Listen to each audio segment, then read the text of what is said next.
Boys and girls, this is the Undisputed Era. Adam Cole, Kyle O'Reilly, Roderick Strong, and you're listening to Going In Raw, baby. What's up? This is the most must-see WWE superstar of all time and his lovely, gorgeous wife, Marie. And you are going in Smackdown Live. Hi, this is Shinsuke Nakamura. Shinsuke watching Going In the Raw.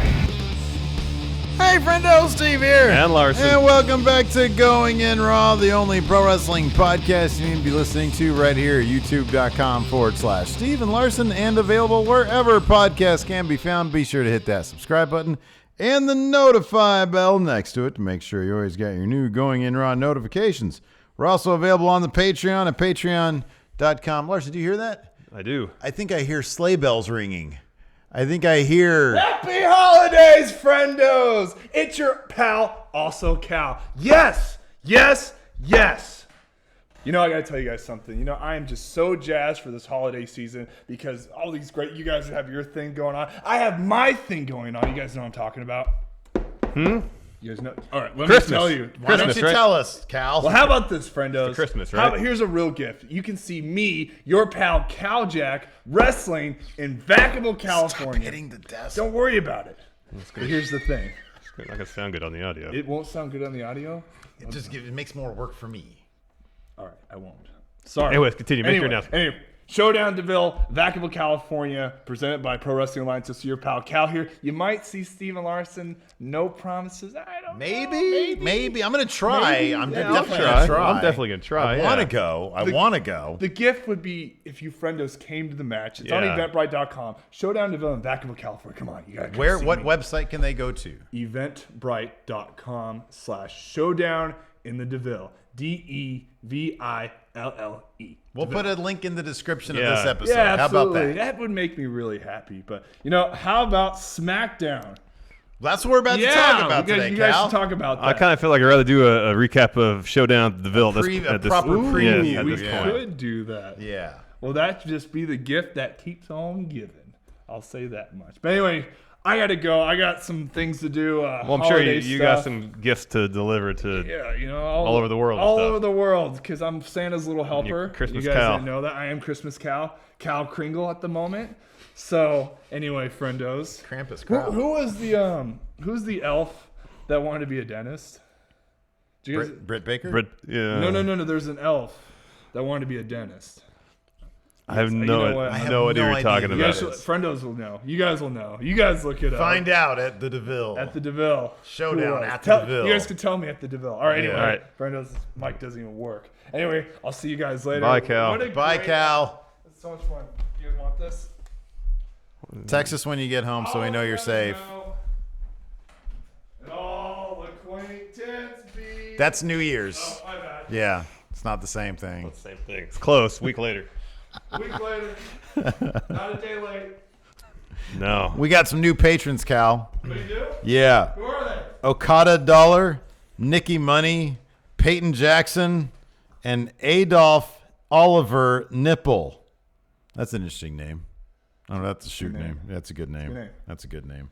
Anyways. All right, guys. All right, See Cal. you later. We'll talk to Bye, you later. Cal. Bye. Hope you don't mind. I ate my salmon and broccoli. That's cool, man. You I got was you guys. not happy Smell about too that. bad. You got to stick to your diet. I appreciate you got that, man. heat now. You got shoot heat with me. No, you. Although you did say that you wouldn't turn me in for murder, so No, I wouldn't say a thing. that's to you. all that I just matters. wouldn't talk to you for Unlike some snakes around here. snakes. All right, let's talk about SmackDown. All right, let's man. talk about Smack. You guys talk about Smackdown and head out. All right, later, Cal. Bye, Thanks for Cal. stopping by, Cal. Thanks for stopping by. No, I had a great time being here. Oh, bye, Kevin Owens. Bye, Kevin Owens. See you guys later. Bye, Adam Mayhem. I think it's Bruce Pritchard. Oh, Bruce Pritchard. So SmackDown in a nutshell. Meh. Okay, so I thought they could have gotten a lot more out of the Miz Fiend. Yeah, especially I actually really like that they've been able to successfully transition. Like while Daniel Bryan is out rehabilitating his hair loss, Let his hair grow and getting some hymns. I've always there. liked, yeah, there you go.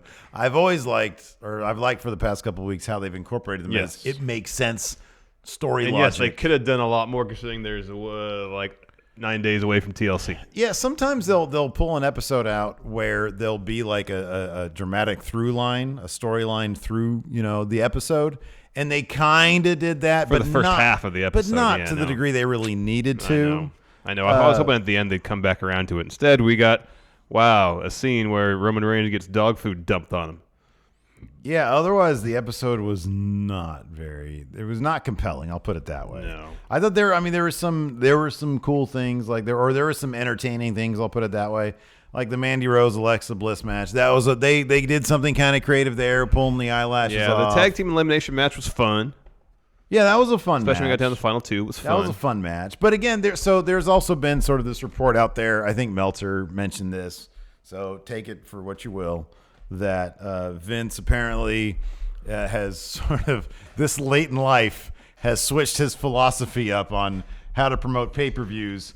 You don't let people know what the matches are ahead of time, which apparently is going to be a thing now. I don't know. I mean, it seems like basic promotion. People want to know what they're reserving time for, spending money for. I mean, I get that you can figure out what the matches are going to be by the feuds that are leading into it. Kind of, I guess. But I always like the idea that, hey, a thing is coming up. This is set in stone. Yep. So let's build off it. I mean, it's the basics of promoting fight type situations. It really is. Like boxing matches, everybody. UFC fights, talk everything. crap. There's a huge event that we're building Yeah. towards. And unless you know that huge event's going to happen, you don't know what's really being built towards. Yeah. So that's kind of, and you saw a little bit of that. There was nothing concrete in place. Like there's going to be one additional episode of Raw and one additional episode. So far I know they've announced Roman versus Baron in TLC match. That's official. That's been announced. Yes, officially announced. They said tonight, winner of the tag team elimination match would get a title opportunity against New Day. Mm-hmm. So that's set in stone. Didn't they announce Bray versus Miz? Yes, now? they announced that tonight. Okay, I'm going to take a look at WWE's Twitter because there is the question of, is this the Fiend versus Miz? Because we saw specifically Firefly Bray take out the Miz with his sister Abigail in a backstage segment. That's the first time I've ever seen, I think, Firefly Bray that I can get involved in anything physically and also exist in our world. Yeah. You can make the case that Firefly Funhouse exists in some other realm, potentially. Yeah. Although I guess Seth interacted with it, so maybe not. But you could say, yeah. Once Seth burned it down, it was just a place. It was just a place. Kind of more interesting if it was actually something else. But anyways, nonetheless, first time we've seen Bray actually get involved physically in an altercation backstage at WWE show. Yeah. Oh, so they got a 205 tonight. That's cool. That's cool. Neat. Let's see here. WWE's Twitter. I'm kind of curious if they have a card up. Maybe it'd be on WWE.com. Card up for what? For the match between Miz and Bray. If they have like Firefly Bray or the Fiend. I think the one they ran on TV was. Oh yeah, look at that. Firefly. It's Firefly, and he's got like the blue championship. Mm-hmm. That's kind of interesting. Yeah. That's an interesting twist. I like that. Well, I guess it makes sense for the story specifically. We can just get into that because the show kicks off with Miz TV. He comes out. Miz does, and says ever since Daniel Bryan got pulled under the ring last night and got a bunch of his hair pulled out by the Fiend, we haven't heard from him, haven't been seen from him. He's nowhere to be found. Mystery is afoot. Yeah. Miz wants to get the bottom of it. Firefly Funhouse episode begins. Starts with Bray hanging a picture of Daniel Bryan on his wall, eyes crossed out, same as all the other pictures. And he says, "Hey, Miz, hats off to you for trying to solve this mystery of Daniel Bryan." He says, "Maybe he's with him." He's with him. Bray doesn't think Daniel Bryan is going to be at TLC and says, "Miz, do you want to play?" And Miz is like, "No." And Bray says, "Oh, that makes Bray sad when you don't want to play." Bray's performance here is pretty good. Actually, this entire Miz Bray thing I kind of like. I mean, it comes from an organic storyline logic, et cetera. But also Miz and Bray are actually really good in it. Yes. Yeah. Family gets brought up. Out comes Rambling Rabbit. He tells Miz to run. And Bray says, "Oh, family is the word of the day," and he spells it. And he says, "I used to have a family." Let me get some jump cuts of Wyatt family stuff, including a shot with Daniel Bryan. Yeah. And he says, "I have a chance to join a new family." And he holds up the picture of the Miz's family, Miz, Maurice, their two kids. Yeah. It says, "Miz, you want to come play with me now?" Mm-hmm. Yeah, Miz, you go back to Miz, and he's like, "Oh, crap, you just brought my family." That's scary stuff. Yeah. So it makes sense for this to be Firefly Bray because he's relatively domesticated. Well, he wears the uniform of a family-friendly product. Yeah, Yes. exactly. As opposed to the Fiend, who's a horror movie villain. You know, You know, it'd be hilarious if the idea to have Bray. This is how silly WWE can be. If Vince wanted Bray instead of the Fiend because of some weird Vince reason. Oh, I know. All of a sudden, he didn't like the red lights, or he didn't want the backlash from the goofy $6,500 title. But storyline, this actually does make sense. I like that this is something that we haven't seen before, for one thing. It gives us another dimension to the whole Fiend Bray Wyatt well, thing. because here's the thing: is that the Fiend, in the horror movie sense, is a threat to Miz himself existentially. However, that's not what's going to hurt Miz the most. What's going to hurt Miz the most is going after his family. Yeah, and that manifested itself later on when they have an encounter backstage, and Bray has photoshopped himself into that same picture of his family. Yeah. And yeah, it's the aspect of the Miz that he can most effectively weaponize against the Miz, Yes, and exactly. that's the Firefly Bray. Yeah, so we go to commercial. We come back. Miz is on the phone talking to Maurice and tells her, lock all the doors, turn on the alarm. I'm not risking anything. I'm on the next flight home. Yeah. So he's taking this seriously. Which, yeah, exactly. That's good. Sense of urgency. That's good stuff. First match of the night is Mandy Rose versus Alexa Bliss. Good to see Alexa back in the ring. Yes. Early on, some back and forth. Alexa slides out. Mandy hits her with a V-trigger right ringside. She has control, and during which she has Alexa in like some submission move and rips off her fake eyelashes. Yeah. Ow.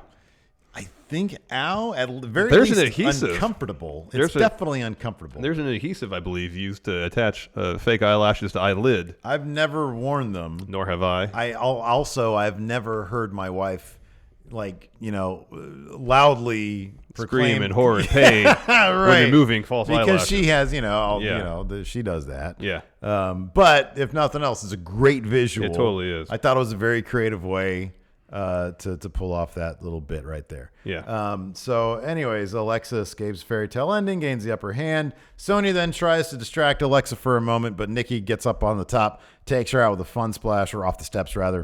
And then Alexa hits a DDT, follows it with a twisted bliss. She gets the win.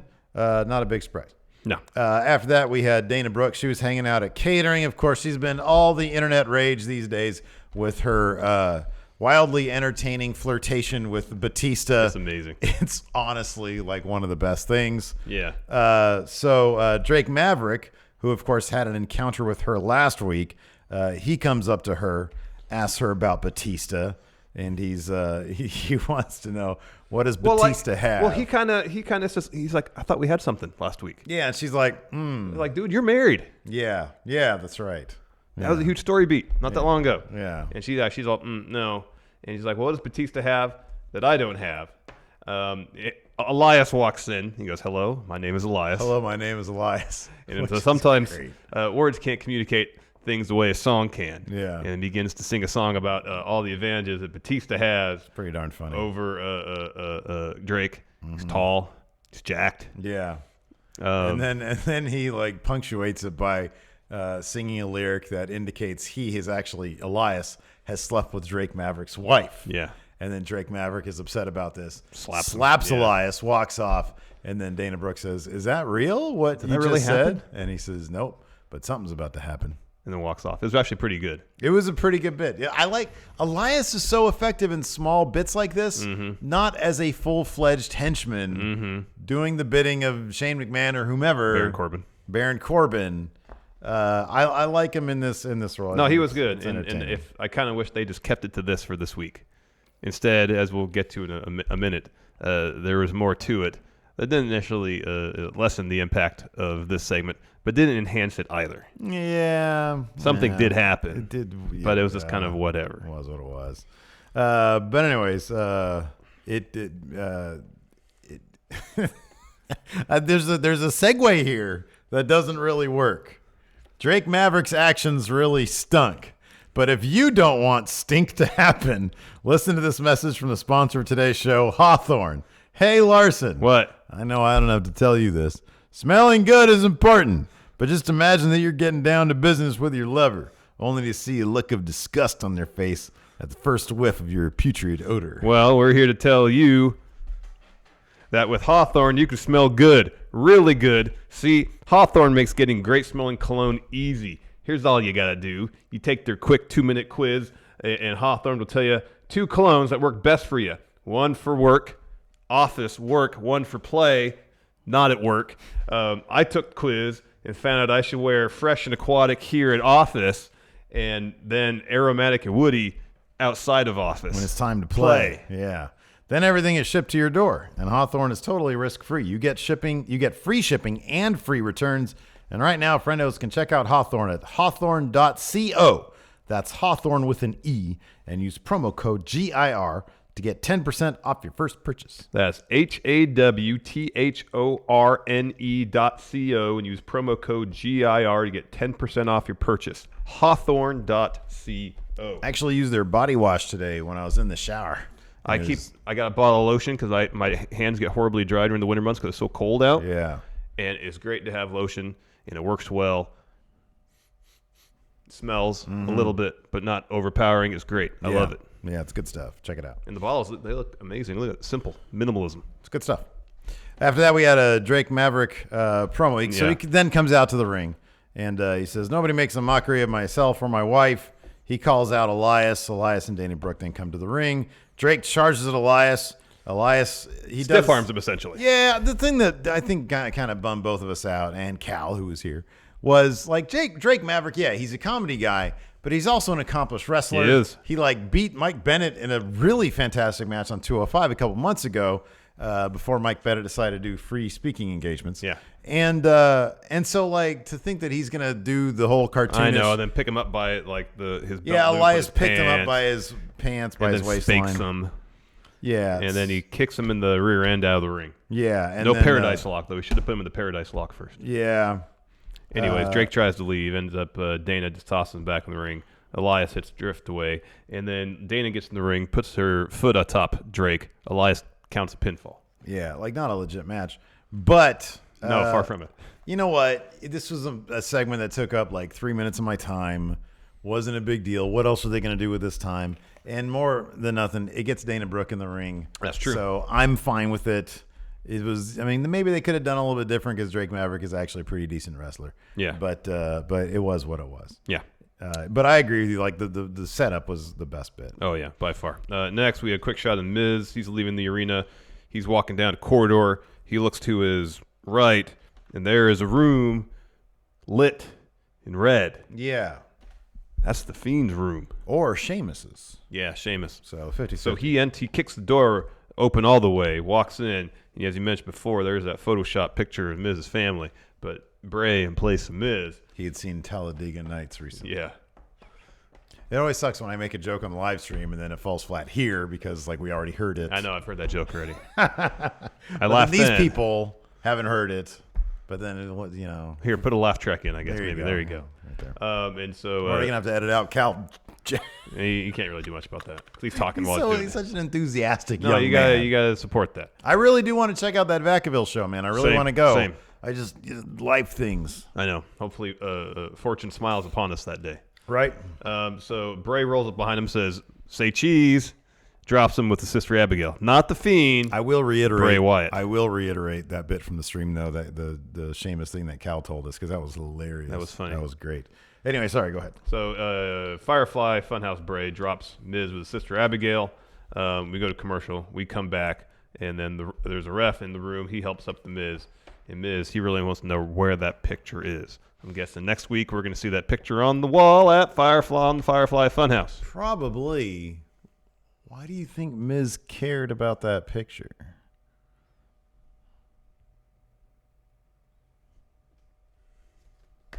Don't know. He was cheap and only got a limited run. Like when you go to Sears and you get the pictures, he was like, "I'll just get the digitals in 1/8x10." Give me the budget.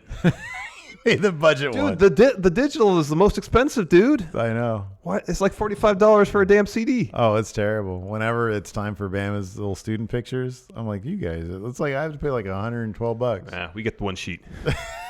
We get the one sheet with the 2 5x7s. You know what though? It makes like or 3x5. Sorry. It's like then all I got to do is get a bunch of cheapo frames, and my Christmas gift for like half my family's done. Yeah. You get another picture of my stupid kid. There you go. Anyways, after that we had a pretty fun tag elimination match. Oh, it was a lot of fun. The winner gets a shot at the New Day, and it was Ali and Shorty G. Now as the tag team, I guess, with separate entrances though. Lucha House Party and the Revival And Heavy Machinery. and Heavy sorry. Machinery. I forgot no Heavy Machinery. It's fine. You don't have to write it down. Well, I will now. Oh no. Completionist. Yeah, I guess Heavy Machinery. So let's see here. The New Day. Oh yeah, they had come out first on commentary. Heavy Machinery eliminate Lucha House Party after a compactor. Correct. Dash tries to roll up. Which one's Dash? Dash? Dash the guy with the beard. The guy with the hair. Right? Yeah. Scott Dawson is bald. Yes, he rolls up Otis. Heavy Machinery is eliminated. And then the Revival's over taunting the New Day. And then Ali and Gable toss Revival into him. And so New Day gets up. They get in their faces. There being Ali and Chad Gable. Back in the ring, man, Chad Gable was just doling out German suplexes all over the place. Yeah, that was He rad. German suplex both members of Revival. That was great. He revivaled, suplexed Dash Wilder a bunch. Ali followed a super kick after one, and then a jackknife cover for himself. Dawson has to run and break up the pin. That was great. Ali goes for that satellite DDT he does. Dash caught him. Power slam. Boom. Only gets him a 2, though. Revival, they catch Ali while he's trying to suicide dive, tosses him into the timekeeper area, and then Gable takes out the Revival with a senton off the apron. Back in the ring, Gable puts Dash. Which one's Dash? Dash is the guy with the hair, man. Yeah, okay, making sure. In an ankle lock. He escapes, though, and during the midst of his escape, he sends Gable towards the ropes. There's Dawson, the bald one. European uppercut, and then Revival hit Shatter Machine for the win. Yeah. And afterwards, Revival dropped a great promo saying fun games are over. They will no longer let the New Day disgrace. I almost said disrespect. Disgrace, yeah. The tag team titles.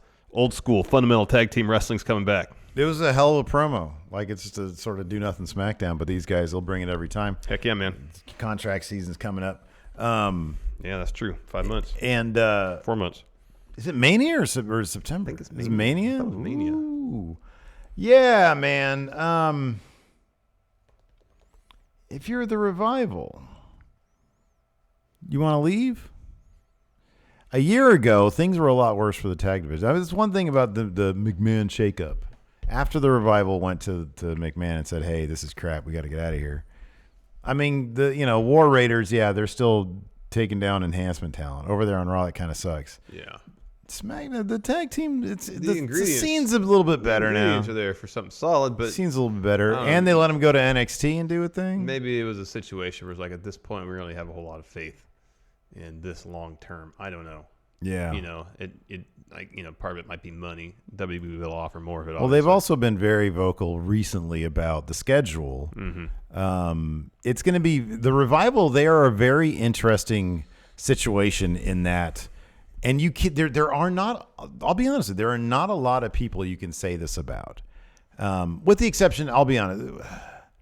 Maybe with the women's division, I feel like everybody in the women's division would be at the top of the heap over on AEW because their women's division is not as veteran heavy. I don't know about the guys, but the Revival in particular have a ton of leverage right now. Oh, yeah. A lot. Oh yeah. I mean, I'm kind of surprised that the WWE.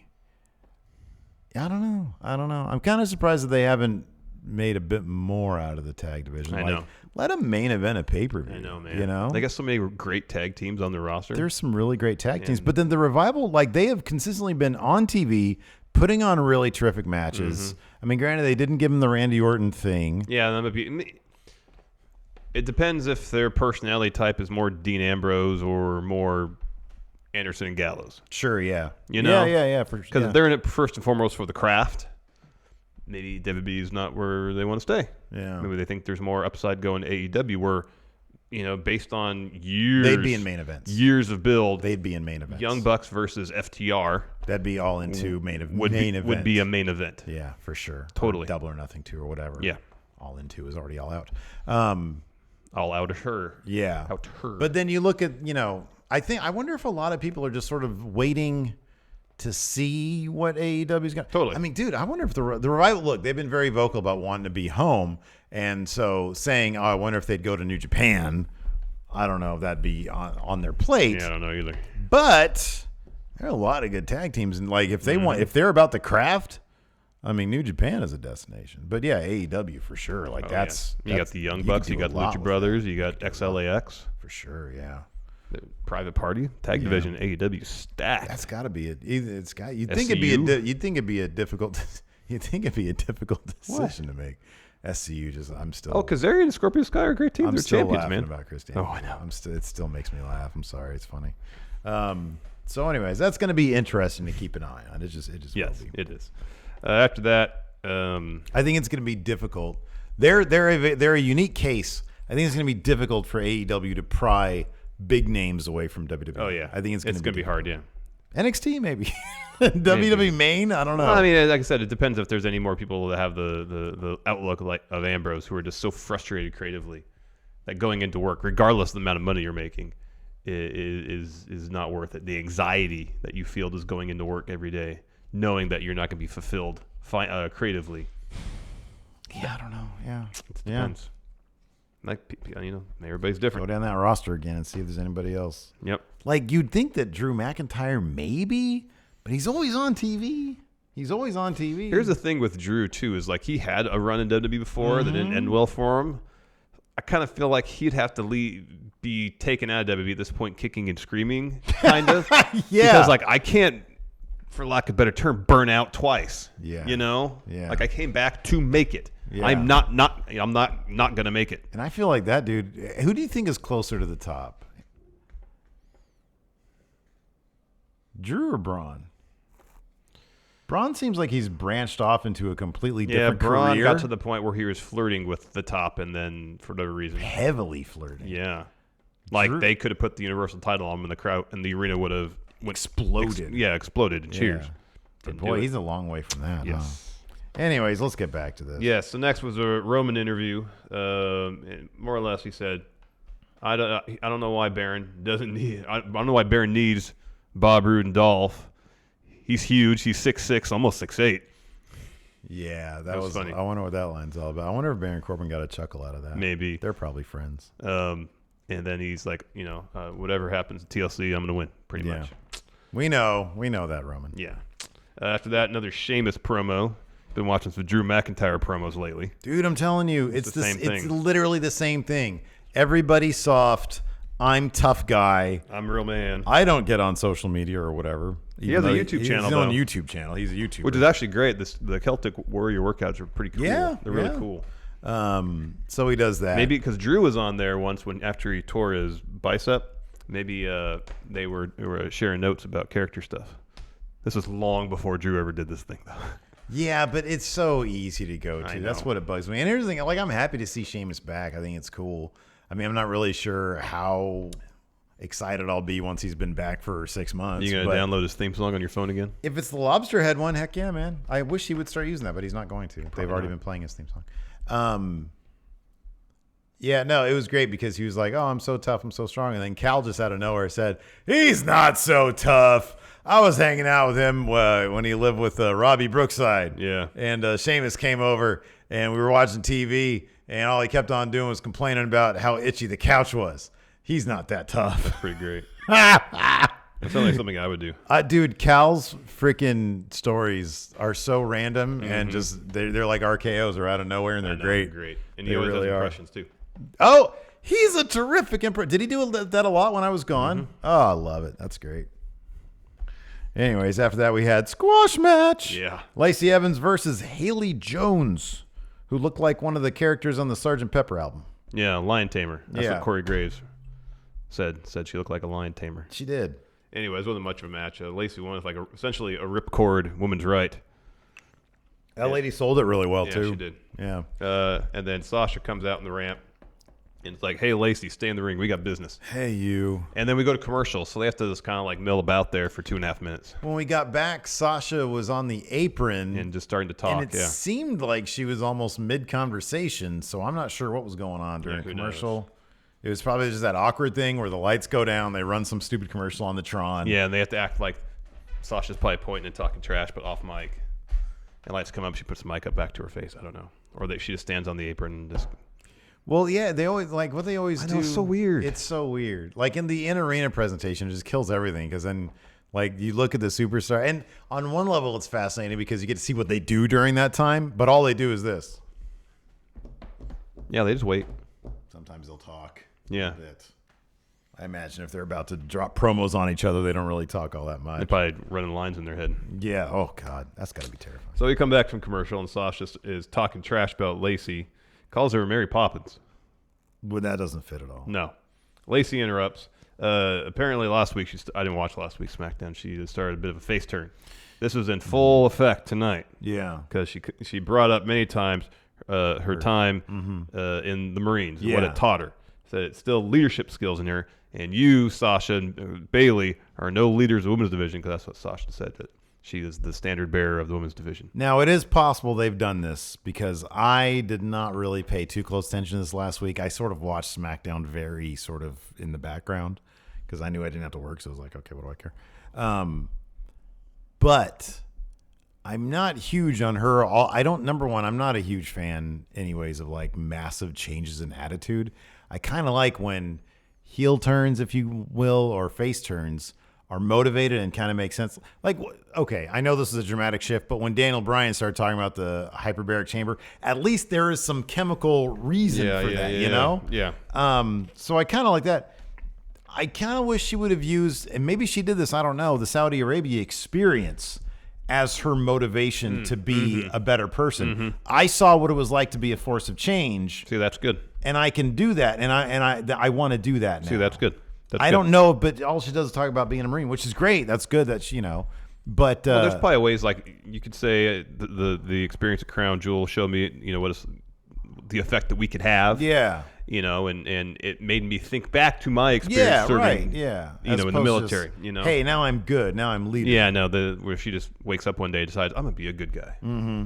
I know. Can you imagine if they ever try that with Baron Corbin? Because Lacey Evans is kind of the Baron Corbin of the women's division. A little bit. She was for a while. Yeah, kind of. Anyway, she tells Sasha to get in the ring so she could drop her where she stood. Sasha obliges. Lacey winds up for a punch. And then Sasha goes, ah! Screams and drops to the mat. Falls to the ground, yeah. And Lacey leaves, goes up the ramp, and then Bailey attacks her from behind. Yeah. And then after that was announced, Bray versus Miz at TLC. Interesting how that all plays out. Mm-hmm. And I so hope wait, it we're is. going to get Sasha versus Lacey Evans at TLC? Seems like it. Guess we'll find out at TLC. Yeah, I guess so. And then a quick shot of Dolph and Baron milling about backstage, and then we get our main event, which started at like 6:32. Yeah. It was Reigns versus Dolph. Well, the epilogue to the match was 8 minutes. The match finished with 8 minutes left. I know. I thought that they were going to do either Daniel Bryan or Miz or something. They just did dog food. Well, let's talk about what happened before dog food. They were sewn under the ring with a wig on. It looked like a wig. I don't know. Gray hair, but looked like a wig. I don't know. That was down there to put like the rubber band around Roman's foot to keep him against the ring post. Yeah. I don't know. You think that guy was going to pop out and like be somebody? Well, yeah, because you see a hand come out from under the ring and grab Roman's ankle at one point. The camera pointed down and did a close up of that. So is this going to be like next week? He's going to say, "It's going to be like Bob Roode, ha ha, I got you." Yeah. Yeah. Right. Yeah. It should be NWO Rowan. Should be, with a gray wig. Anyways, this match was basically just Roman Reigns versus Dolph Ziggler. It's exactly what you think it is. A lot of Dolph Ziggler, not a lot of good selling from Dolph, but then a lot of headlocks from there Dolph. were, especially like there was a commercial break during the match. Pre-commercial break, you could have slept through. Baron comes out on the hand car thing. Post-commercial break, it got fun. I think that's when Dolph avoided the spear and did the really roll-up cool. right out of the spear. That was neat. cool. Match starts getting decent, and then like the pace is quick. It's good selling. Roman had a good couple bits where he was selling too. Baron gets up on the apron. Roman Superman punches him off, and then he spears Dolph for the win. Mm-hmm. And then Roman goes ringside, hits Baron with a drive-by, And then Reigns starts getting jumped by all the guys who were carrying Baron around. Yeah, and I know. I'm so sad you didn't see this. Hopefully you can watch a little clip of it. But, Roman, they're all a bunch of local enhancement guys, right? So they all start attacking Roman. He fends them all off. But there's this one dude who ate his foot, man. It was hilarious. I thought it was great. Anyways, that's the guy who ended up coming back and handcuffing Roman Reigns. And so, and then they go and like you said, there's a mystery dude under the ring. So that's going to be a thing. I don't know. And then they get a bunch of dog food and start just dumping. This is like 8 cans of dog food. They just dumped all over Roman Reigns. You could literally hear Vince McMahon laughing from the back. It's such good shit. It's such good shit. Yeah. It's terrible. It was a really bad way to end it. I don't care about Roman Reigns versus Baron Corbin in the first place. No, who does? Nobody. I mean, Roman's getting pretty. Well, the crowd was into it. Yeah. And that was great. At one point, the crowd was chanting Roman, and he's on the mat still, and he does this. Yeah. And starts getting fired up. He's actually doing a good job. Really good job. Let's answer some questions, Steve. Alex Foster, if you guys were on Firefly Funhouse, what would your puppets be? Oh, I'd have one of my dog, Gypsy. So it'd be Gypsy Bug. And then... I don't say my dog, then. Well, you can. It's your own Firefly Funhouse. You do what you want. And then... I'd be a snake. Well, yeah, there you go. No, you'd have a snake there. It's all, also iterations of ourselves or various odd characters for our lives. Or it'd be Barry Bratwurst. Barry Bratwurst, he could be there in yours. I have a little targeted guy. There you go. A little targeted That's guy. Good. It's just Bray's hand or someone's hand in a Target bag, though. Yeah. No actual puppet there. Right, yeah. And then my puppet McMahon would be my dad. Oh, that's good. Yeah. Andrew Jocelyn booked the wrestler that was hiding under the ring. I think it was Alistair taking a nap under the ring, waiting for someone to pick a fight. His logic being he doesn't have to wait in his dark room anymore. He still doesn't get it. Hands to be wonderful, says Daniel Bryan. He's still under there from last week. Yeah, it would explain the wig. Yeah. It's probably Bob Roode. It's either somebody in chat said it looked like Shane. Well, Shane was fired. He's on NCIS too. He's on CSI Los Angeles. Is that what it is? Or is it NCIS Los Angeles? Yeah, I think so. Which one is it? Don't ask me. Which one has LL Cool J? I'm not that old that I watch NCIS. That show's been on for a decade. I know. Hasn't its audience just died, or do a new crop of 60-year-olds take its place? I don't know. It's weird. I don't know. Let's see. Wolfpack for life in kayfabe. In kayfabe. Who is the worst wrestler in each brand? Oh, who do I say is the losing? Oh, well Sami Zayn. Dakota Kai for NXT. Yeah, then for a while it was Sami Zayn. It was Sami Zayn for a while. Who loses a lot now? When's the last time Shorty G won a match? Since he rolled up Corbin. God. Or Ali. Cedric Alexander. Alexander. Yeah, it might be Cedric. He's he can't even consider himself Mr. Main Event because he lost to Mojo. What did he do? Who did he fart on? I don't know. Man. Jay Sean Lawrence. This question might be more home at Ask Stephen Larson, but I'll ask it here anyway. Should Thanksgiving and Christmas be combined since we eat the same food and see the same people? Yeah. Was this meant to be for Ask Stephen Larson? I don't know. Because then he asked us for the thoughts on the ending of Lost. Oh, maybe. Let's do this one. Let's do the Thanksgiving Christmas one here, and then see if we can remember Jay Sean for. Yeah. Traditionally, my family eats different foods for each holiday, so it's worth it for me not to combine them. Yeah, I thought that traditionally it wasn't I know some people do, but we've always been ham for Christmas, turkey for Thanksgiving. Yeah, we'll have turkey for Thanksgiving, and then on my side of the family, tradition was Christmas Eve.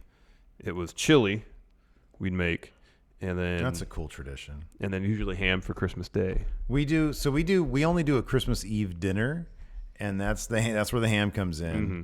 And then we do Christmas morning, and this is our thing. We do a Christmas breakfast, a brunch, yeah, because everybody comes over early to watch the kids open their presents. And then Christmas night, we just get to chill. Yeah, don't have to worry about anybody. Yeah, being in my house. Yep. Yeah. Yep. Jake Mountford, why does WWE always leave it to the last minute announce a card for Apparently WWE? because Vince wishes it. Apparently that's just a thing now. That's just going to be a thing now. Oh, my goodness. My word. And then in 2 months, it won't be a thing. I know. You know? Let's refresh this one more time and see if we got any more questions. Handsome Be Wonderful. Fantasy book the gimmick match for Corbin versus Roman at TLC. Must involve something with dogs. That's a good point. It has to involve dogs. Oh, you know, it'd be great if they did like an on location at a dog park. Okay. I'd be fine with that. That'd be cool. How about this? Remember how you used to have those awful women's matches where they had the swimming pools with mud in it? Yeah. Instead, have a swimming pool full of dog food. Okay. And Roman and Baron have to wrestle in that. Okay. That's a good one, too. They're both really bad ideas. They're terrible ideas. Both will be better than what we're going to get at TLC. Probably. It's actually a TLC match. It's a tables, ladders, and chair match, which means it's probably main event the show. No way. Brock's not going to be there, so that title's not going to be up for grabs. U.S. title's never going to main event. IC title's probably not going to be defended. So is this Bray Miz. That's not there. Bray Miz. That'll main event. I don't know. That's not going to be a TLC match. I don't know. That's going to be very interesting. Yeah, it's going to be Bray Miz. They think the Fiend is a big deal. I hope you're right. I hope you're right, Steve. It'd be weird if it. Well, this has got to be the first time Miz is going to main event. Is there a women's match that could be? Becky hasn't even been around. It was supposed to be Becky. Charlotte Asuka might be. Supposed to be Becky and Charlotte versus Asuka and Kyrie for the tag titles. That was that's That was right. the announced match. Yeah. Wow. So who knows? I don't know, man. I swear to God, man. Every time, like, you think, okay, well, Vince always, remember when Vince was doing the weird commercial thing where, like, all matches had to be 2 out of 3 falls or elimination? Yeah, because they didn't want anything interrupted by a commercial. And it's like, okay, when is this weird Vince thing going to end so we can get back to normal stuff? And now we've got another weird Vince thing. When is this going to end so we can get back to normal stuff? And then it's going to be something else that's weird. I know. It's going to be all ridiculous. It's lame, man. Can you just stick to what works? Announce the damn matches. He thinks what works is what worked in the 80s. Yeah, but he never did this in the 80s. I know. He gets all these weird little things. I'll tell you, dude. It's like you're in your, mid-70s? Yeah, I know. Haven't you figured it out by now? Obviously not. It's such good shit. Anyways, hopefully you thought this episode was such good shit. If you did, give us a too good, brother. That's the like button. It's doing a too good. Too good us. Too good us. Hit the subscribe button, the little notify bell next to it, and then hit all to make sure you always get your going in on notifications. And tomorrow morning, we've got a brand new 10 for the win. Oh, yeah, you've seen it. I think it's my favorite yet. Well, it's the best of 2. Yeah, exactly. So, and I like this one better than last week's, which I thought was really good also. So hopefully you guys will enjoy that, and be sure to give that one a too good, brother. Anyways, thanks so much for tuning in. Until next time, talk to you later. Goodbye.